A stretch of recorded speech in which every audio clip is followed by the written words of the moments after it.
ऐका, सर्वप्रथम मी इंदापूरच्या जनतेचे खूप खूप आभार मानतो की ज्यांनी आम्हाला 14 + मी असं 15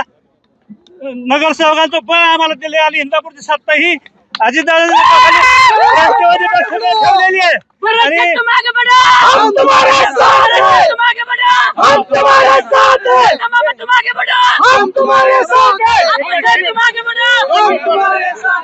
आणि येत्या 5 वर्षामध्ये आम्ही मामांच्या आणि आप्पासाहेबांच्या नेतृत्वाखाली इंदापूर शहराचा चेहरा मोहरा बदलू हे आश्वासन त्यांनी निवडणुकीत दिलं तेच आम्ही पाळू आणि आमच्यासाठी ज्या ज्या ज्ञात अज्ञात लोकांनी कष्ट केले त्या सगळ्यांचे मी आभार मानतो आणि सगळ्या मतदारांचे आभार मानतो. धन्यवाद. 14